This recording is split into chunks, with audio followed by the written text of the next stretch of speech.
Good day, fellow learners. This is Ray Gapus. I actually finished one of my master's degree or advanced studies, as well as my post-baccalaureate degree in one of the public Ivies in the US. So I'd like to share with you today how to create an excellent portfolio. Now, one of the requirements before you graduate from a degree, either bachelor's or master's, would be the creation of a portfolio. And a lot of us may not be familiar with how to create this. Actually, in my generation, nothing such as this is being required of anyone who is about to graduate. Okay?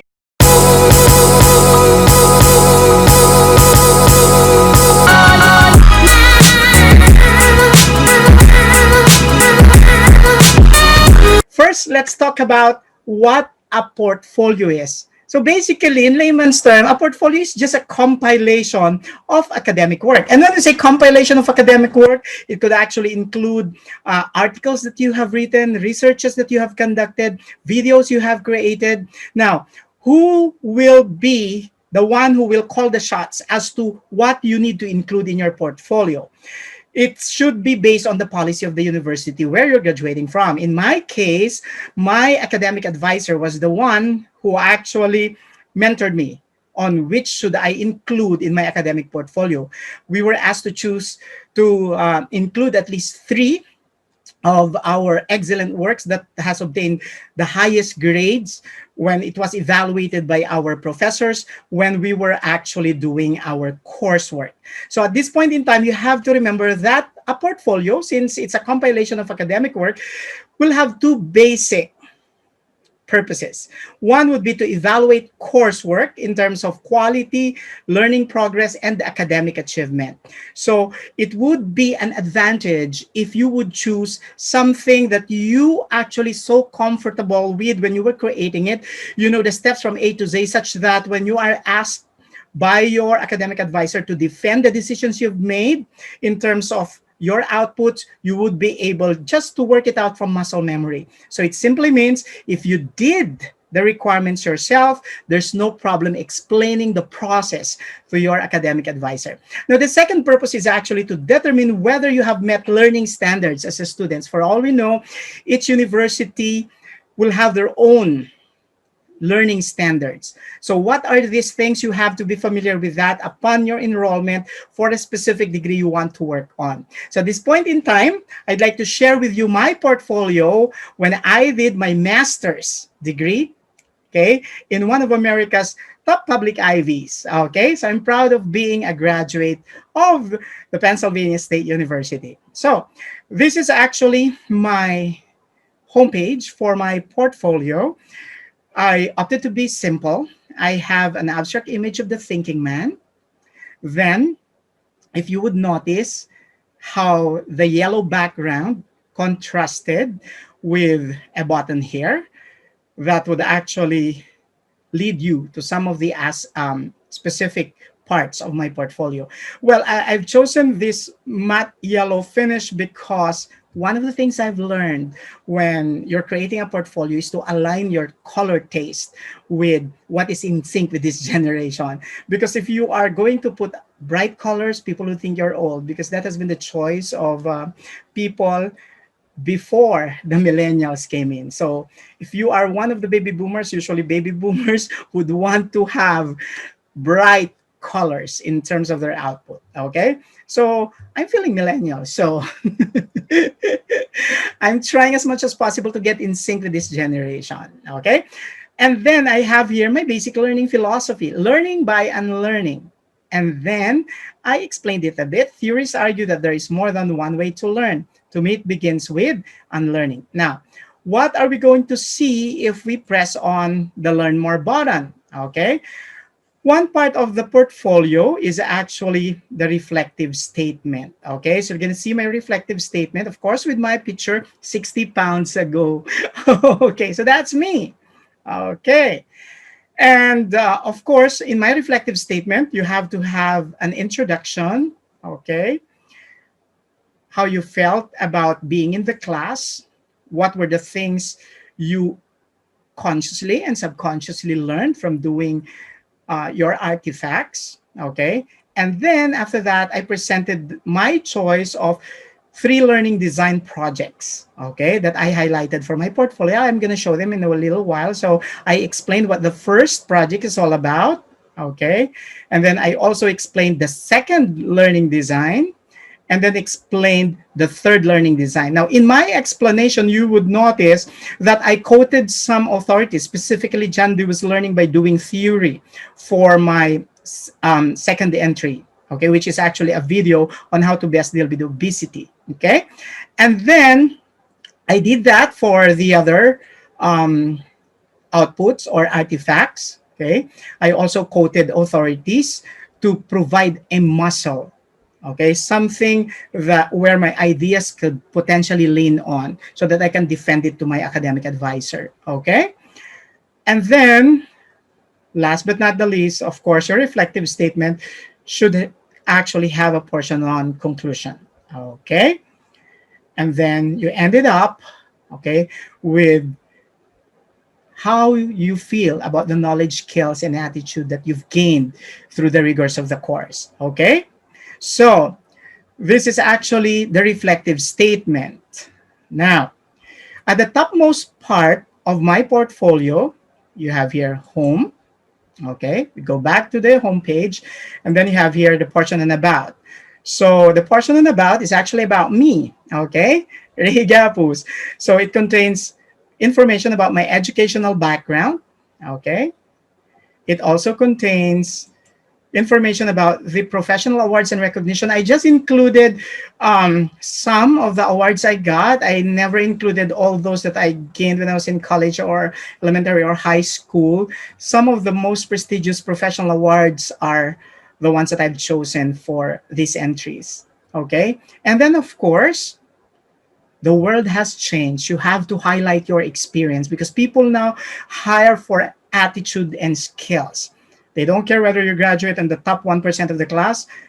Grades are just numbers. They don't reflect how well you can do a specific skill.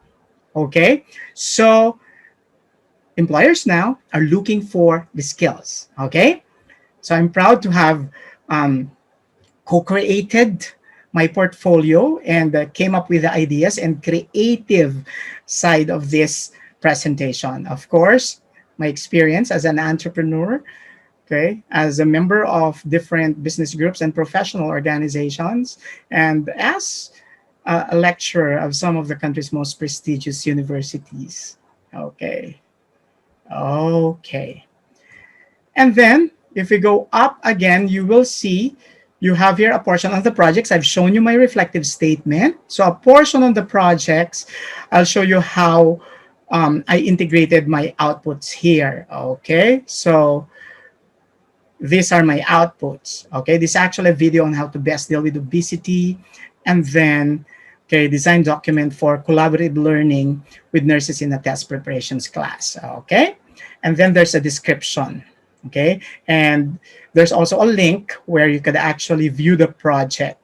Okay, now this is one of the things that is actually it took me quite a while because my professor asked me to revise a specific access link to a specific project that I did because he wanted that the link should directly bring him to the output.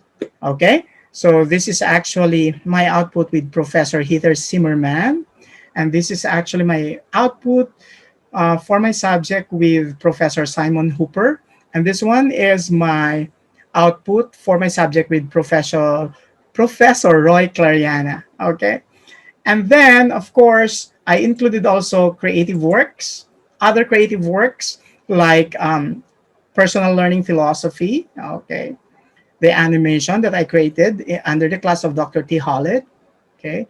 Then I came up with Pokemon Ray. This is also one that I created for my LDT 467 class. Okay. Once again, I think that was for the class of Dr. T. Hollett. And of course, for LDT 581, I came up with a video on how people learn. I enjoyed creating this video because it ended up with something towards the end. If you may want to watch that highlight, you could actually log on to my channel Ray Gapos Network, where I have all my educational outputs from my master's class in the US presented. So this is one thing I did under the class of Professor Priya Sharma. Okay. And then this is one thing I really like the most. So this is a collaboration between me and my classmate Jared, and we actually collaborated to create a virtual show. It's called The Lens Learners and Experts Network Show. Okay, so this is the initial video that we did. Okay, and then I also came up with a video in terms of the summary of learning theories. Okay, and then here's one of our output in ADTED 531 under Professor Rick Shearer. We actually created a video on the controversies and issues on climate change. Okay, so those are my choices for the artifacts I've included in my portfolio. Okay. Now, apart from this, I also included my personal MTVs, things I did even before I entered the master's degree. So I'm very, very fond of creating my own MTV. I did a cover for The Greatest Love of All. Of course, the recording studio that this is, we paid for the license to create a version of The Greatest Love of All. It contains a very nice poem before the MTV. And then here's a short story, okay, The Star and the Stone, which is my own story. And I use it as a preliminary to my rendition of the song I'll Be There. It's done by a local artist, Mr. Martin Rivera. I also paid for the license to do my own version of that song. And of course, this is an original composed for me by a renowned Filipino composer, Mr. Vinny Saturno. And this is actually an MTV that we created starring the Queen of Philippine movies in the 50s, Miss Gloria Romero, and of course, my nephew. Okay. And then, of course, last but not the least would be, this is very, very important. A lot of you sometimes would forget, okay? If people would want to get in touch with you, you have to provide them with the opportunity to get in touch with you so they can send you a note once they reviewed your portfolio. If they like you based on what they've seen so far, because your portfolio would speak, okay, about your skill, what you can offer the world, what you can give the world. And this is what matters the most, okay?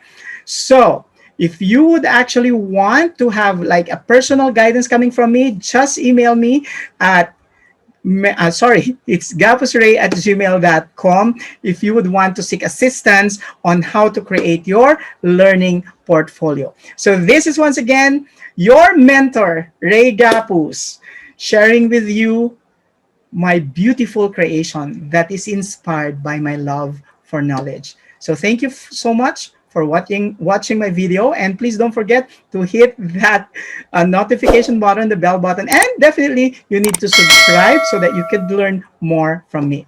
Thank you.